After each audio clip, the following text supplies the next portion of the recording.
Hi folks, and welcome to this episode of Michael's Backyard Marina. Today we're doing something still Pinewood Derby, something to do with Pinewood Derby.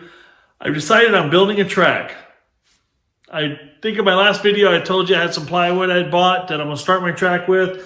This will probably be a series of 2 to 3 to 4 videos just so I can keep the videos from being, the whole video from being 5 hours long. But I'm going to take you through the steps that I'm going to do to build a Pinewood Derby track. I've watched a lot of videos. I've compiled a bunch of information in my head as to how I want to attack this thing. And I'll give you some of the reasons why I do things a certain way. And I've never built one before, but I think it's going to be fun to build. I'm going to take advantage of the winter and not be able to do much outside and get this built. I want to build a track that's about 40 feet long, has the incline, obviously, everything the Pinewood Derby track has. I want to do electronic start. I want to have an electronic timing gate. First, second, third, and fourth. I'm building a 4-lane track. It's 4. Why? Because 2 seems skinny and 4 seems just right. When I see the 4-lane tracks, they just look a lot more impressive. Let's put it that way. But I'm going to take you through the electronics of it. I know nothing about Arduino electronics or the digital process of hooking up the digital time lapse and the optics, and no clue. But by the end of this video, I will know how to do it, because I'm not only going to learn how to do it, I'm going to teach you how to do it, or teach you what I did, and hopefully give you some good, clear instructions on how I did each part of the process. So if you have a few of the tools at hand that I have, you would be able to create the same thing or something very similar to it. I'm going to make this one so that it's 8-foot sections of track. I'm going to make it so that I can actually stack it up vertically or stack it up horizontally on top of each other for storage to maintain flatness and straightness and squareness and all that fun stuff. We'll make it portable. It's 8 foot long, so it's not going to be crazy portable for everybody, but I know that I can lift up the hatch on my Jeep and slide it in the back and let it hang out the back a little bit and take it there, or I can put it up on my trailer and haul it, or we can put it in the back of a pickup truck and haul it. But I'm not looking to make it crazy convenient for hauling. I want it to be able to set up relatively quick, have a good, clean, accurate track, and tear down quick, and easy tow and go type of mobility throughout a facility or any place that we're wanting to do a Pinewood Derby race. So, with that being said, first and foremost, what I got to do first is I'm going to make a gauge. Now, what I've got laid out here is 4 areas that I'm going to cut out. This is going to be my gauge for setting my track spacing.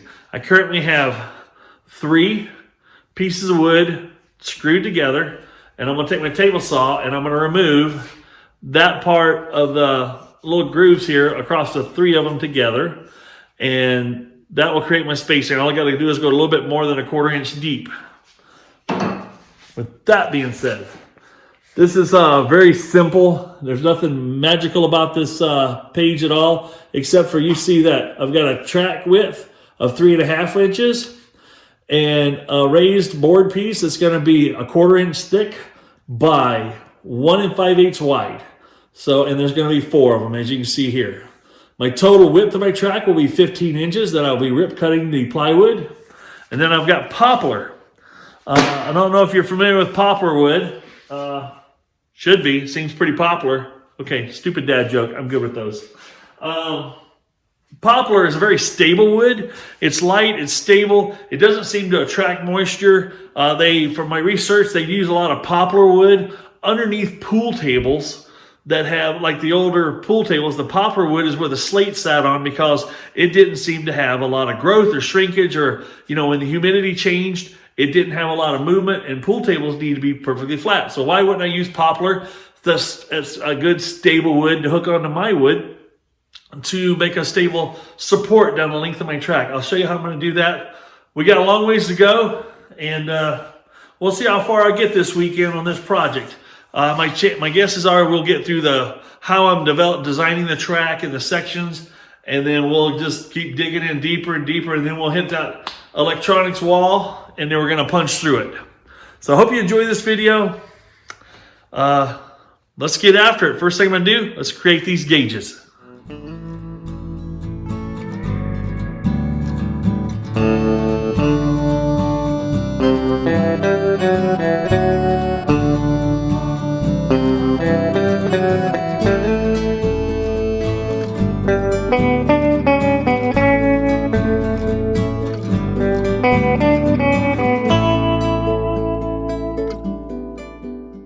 Okay, that's what it looks like when it's done there. I'll take these screws out, break it into 3 pieces that it's currently in. And that way I'll have 3 track guide spacing tools. And I can put one on each end of the track and one in the middle of the track to keep the strips and that I'm going to put down on the main part of the track running straight. And now I'm going to rip cut my track width out of my birch. It's like 5-ply birch plywood. All the layers are birch. I'm going to cut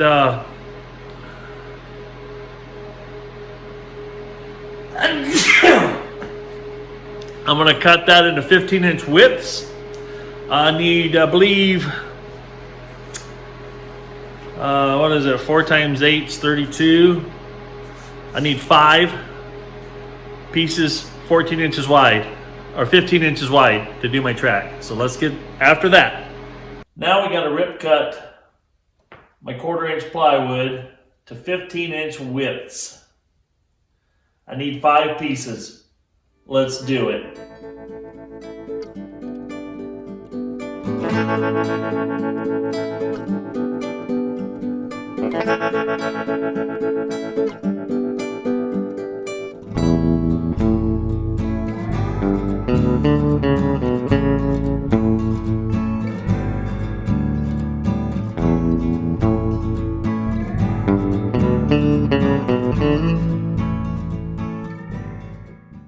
Now we have the rip fence set at exactly 1 5/8. That's the width of the guide rails on the track. I need 20 of them. Let's do that next.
Okay, now I've rip cut my poplar boards down to 1 1/4 wide and by the 3/4 inch thick. Next thing I want to do is I want to put a groove in the back, and I've set my, with a 1/4 inch router bit, a rip fence against my homemade router table. I want to cut a 1/4 inch groove at a specific distance from the bottom. I think it's 1/2 inch from the bottom edge, all the way to the full length of the board. And what that'll do for me is give me a place to sink the 15-inch wide piece of 1/4 inch plywood into to give this my track support. So let's do one real quick here and I'll show you how I'm doing it.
just like that, I've got a nice 1/4 inch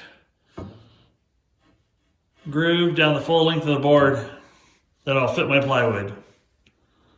Next thing I want to do is I'm going to glue the edge on like I have on this one side. I'm going to do the same thing here. I'm putting one strip of glue down the middle.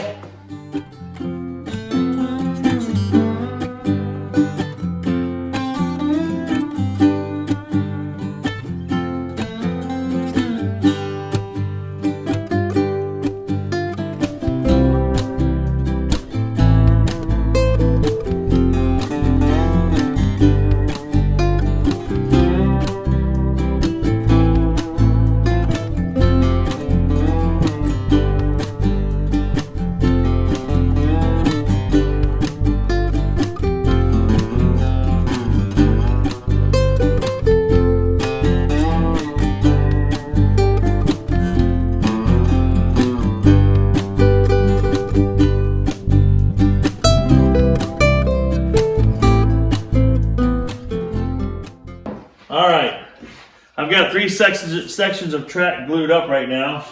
I scrapped one of my pieces of wood, so I've got to get some more poplar. So far I've been very pleased with the poplar wood. For its stability, its ability to, after cutting, is staying pretty straight with minimal warpage. As you can see, this is my plan to store the track. By doing this and fastening it to the sides of the plywood, it keeps the surface from contacting each other. Once I put these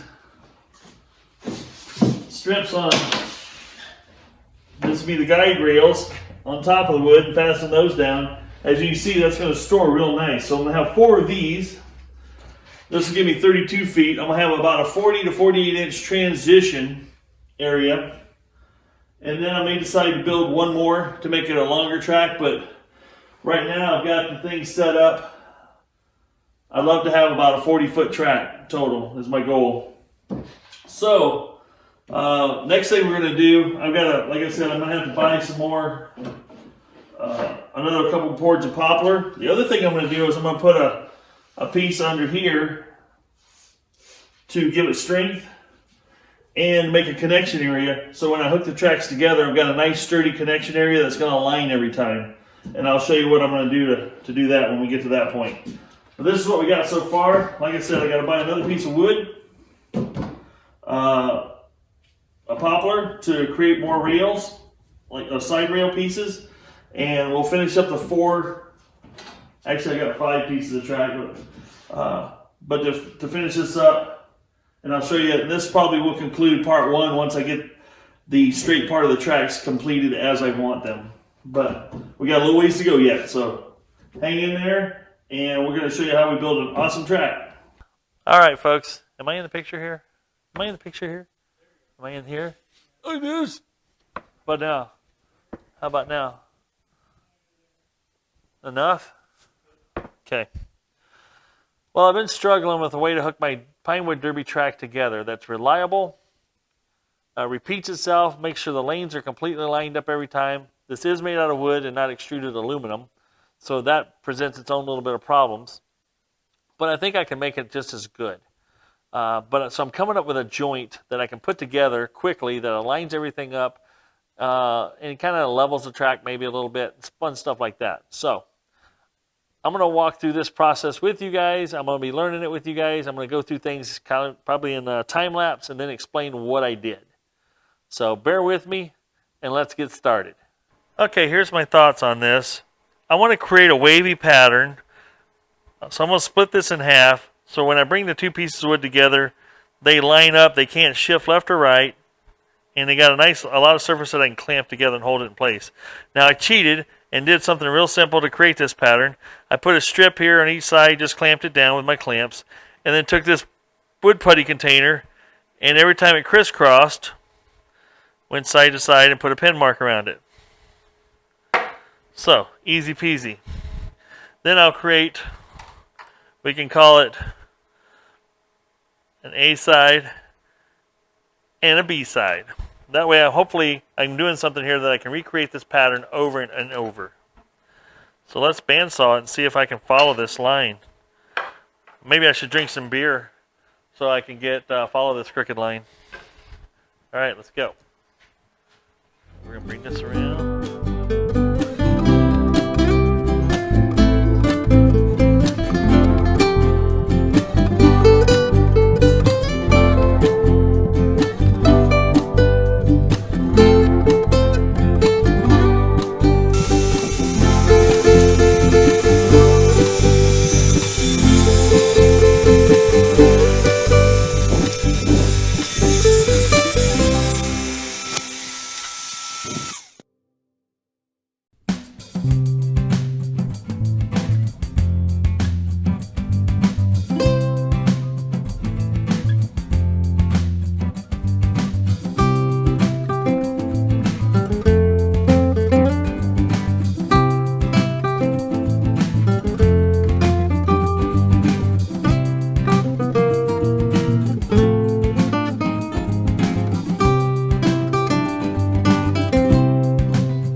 I think my idea is going to work like I anticipated it working.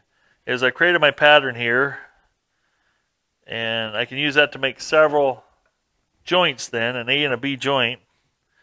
As you can see, when I was probably, if you count some of that while I was routing it out, it grabbed it and chipped out some pieces here and here. You can see some of the chunks gone on the tips. This router bit is a flat router bit. It's designed to blend to the bearing diameter.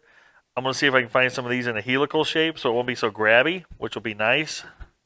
But the plan is when I put the track together that this will be sitting on the floor, and then I can just take a couple of clamps and clamp it together, pull the tracks together. They're going to blend out, and it'll be as smooth as that joint is right there. So we'll have to do some more experimentation, but I think I got a good foundation of where I want to go from here. So we're going to see if I can find a different router bit and go from there.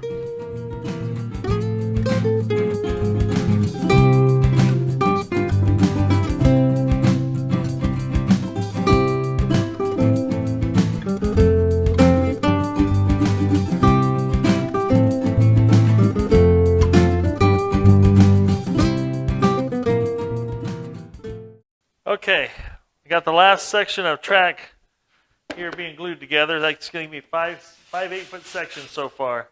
Now I want to work on the transition piece. The transition piece, I had a buddy of mine, I'll show you here, cut me a section for the transition on his CNC router, which is handy. Not saying that you couldn't do this by hand, but the CNC router definitely makes it handier.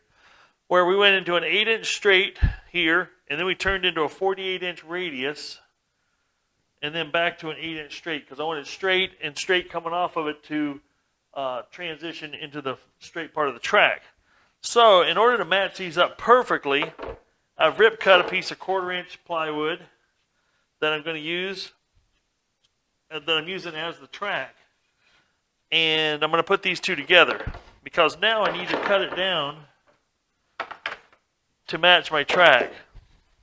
So we'll get that. That'll keep these things nested and aligned exactly how I want it. So then I'll bandsaw it down, because right now, as you can see, my track is only this tall. I need to bring it down so it's only this tall. So this part here sits on the floor. So we're going to do that by laying it out. I've got a section of the side track piece here that I can snap right into here.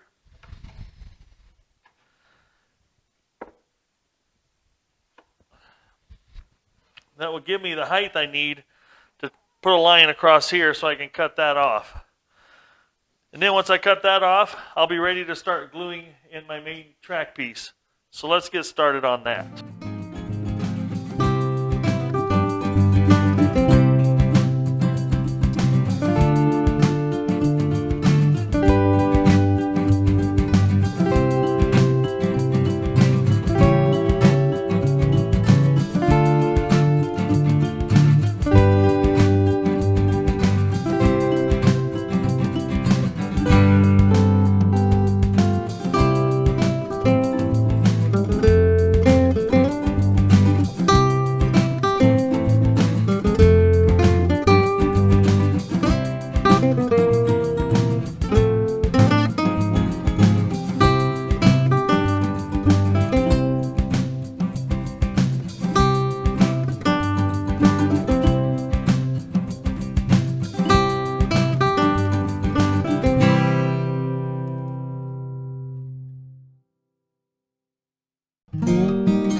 Okay, now we're at the point where we need to square up the ends of our track. I want them to be perfectly square, so when I butt them up together, I have a seamless connection.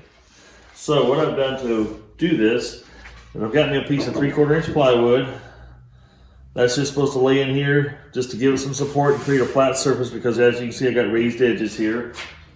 I've got another piece that's just a little bit smaller piece that doesn't fit in quite as nice, but it's fine that way. Then I've got my piece of I got a piece of walnut here that has this side here has a nice clean edge, straight edge. So I'm using it. This is parallel. I'm using it as a saw guide. So, lost my saw.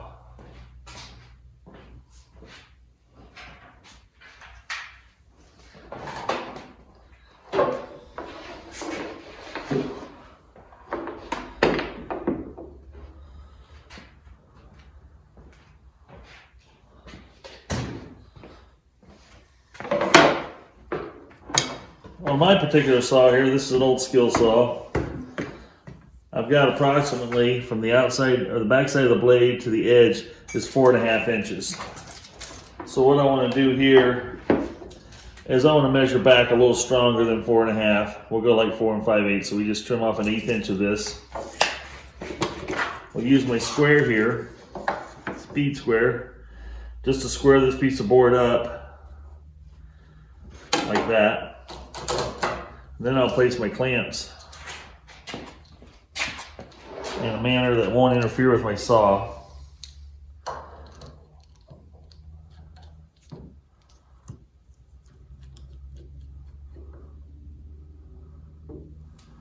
We got one side started. Put the other side over here. Double check my squareness before I clamp it down. Right there is nice and square. We'll make sure that that's clamped down tight. Now this won't move. This is back beyond the edge. And once again, I have the finished surface down here because there might be a little peeling here, and you can prevent that little bit of peeling with the saw by using a piece of tape and taping across there. But I've got a brand new saw blade in here. It cuts smooth and free, and it should prevent any of that peeling from happening. Now what I'm going to do, I'm going to hold the guard open so it doesn't create any extra drag for me. I know that may not be the safest way to do it, but that's what I'm going to do here, and then we'll make the cut.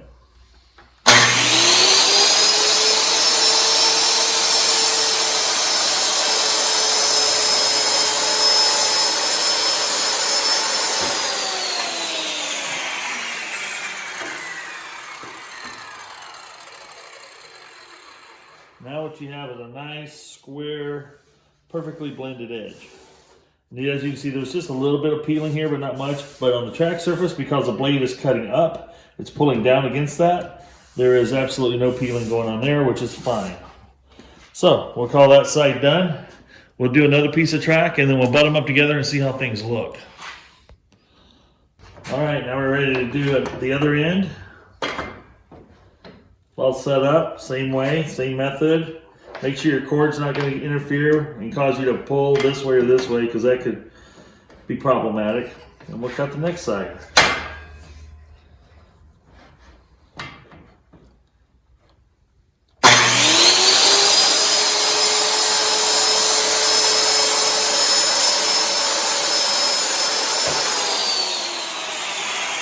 Next, I'll butt the pieces together just to see how things are turning out.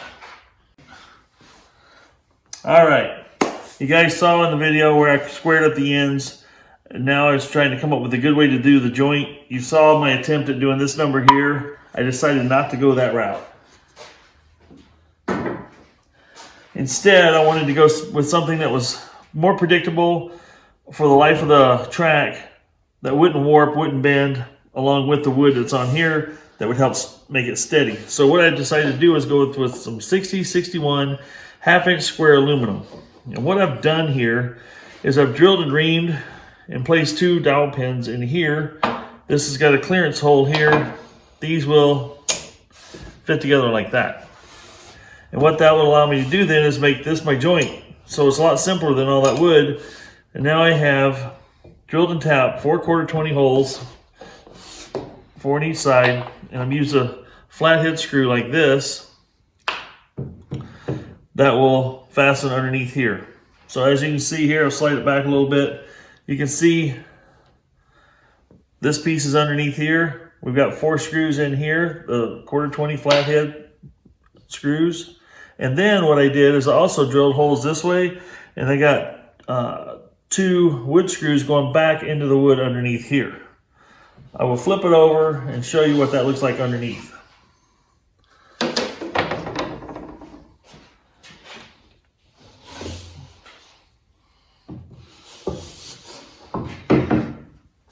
Now what I did here is notch this piece out so this half-inch square would fit down in it, so the bottom of the track is still flush with the ground. And that's what it looks like from the underside. Nothing too special. Next thing I'm going to do though is I want to take some 2-part epoxy and put in this little joint here and underneath and behind here to just kind of solidify this assembly.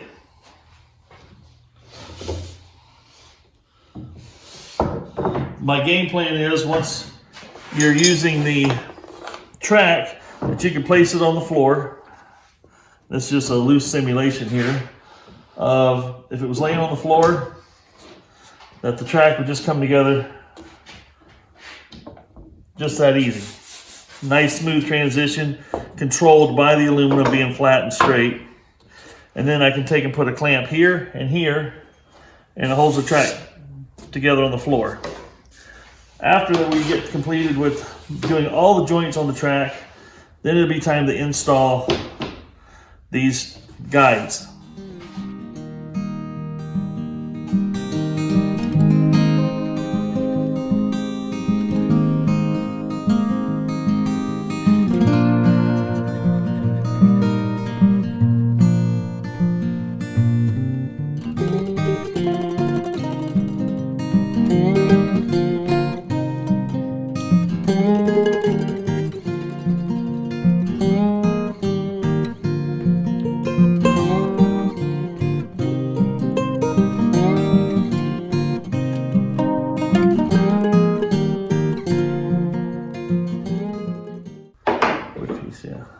So right here, here's the tool I made. I'll separate this into 3 pieces when I'm ready to use it.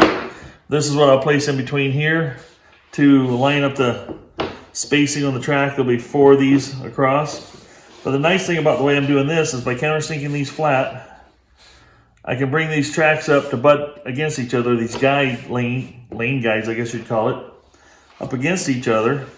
And it covers up my screw, and the track's going to have a very nice clean wood appearance with no hardware showing on the surface of the track. So I've got to do this approximately 4 more times in order to be able to connect all my track pieces together. And this is a very slow, tedious process. This is not for the faint of heart, I'll tell you that. This has taken a lot of time. It took us no less than 8 hours to create 5 of these and get one of these joined together, just to kind of test fit how things are going to go. So like I said, this is a labor of love here, if nothing else.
The other thing I'm going to do, taking advantage of this setup here that I'm using to connect the track together, is I've got some more aluminum that I've cut with the same 4-bolt pattern in it that I'm going to put I'm going to divide this track up into 4 segments with 3 of these in each segment, or 3 of these on each piece of track anyway. Then I can go through, drill, countersink from the other side, and fasten this down. What that's going to do is give this track a lot of stability from this plywood ever doing like this. Try to help control that. Once I get these all fastened down, then I will seal the track up so that the moisture and stuff will not have a warping effect on my track. And then I'm also going to be able to store it with these stacked on top of each other neatly, and they can help the weight and the gravity of their own weight will help keep them flat in the storage crate that I got to build. Well, folks, we've covered a lot of stuff in this segment of this video, or in this video period. This is part 1. There's going to be multiple parts to this because there's a lot of details in building a Pinewood Derby track. I've seen a lot of other people show you how they build it. I want to try to do a better job at showing you the detail and possibly some better techniques in creating the track itself. So we're going to get into some electronics and then in probably part 2 or 3. It's going to get interesting because I know nothing about the electronics, but I'm going to learn, and I'm going to understand Arduinos and Adafruits and how all that's supposed to work and what the programming looks like. So, and my goal is to learn it and explain it to you folks so you can do the same thing with a little more ease than I'm going to be able to do it with. So, but this is fun. This has been enjoyable. We're going to keep making this track. This track is going to be enormous. It's going to be over 40 feet long. So it's going to be one of the longer Pinewood Derby tracks that they normally sell them. They come in at over 40 feet. This is going to be about 42 to 44 feet. All electronic timing and all that fun stuff. So stay tuned. More to come. Like I said, this is a labor of love, not for the faint of heart. Get out there and do something fun. Michael out.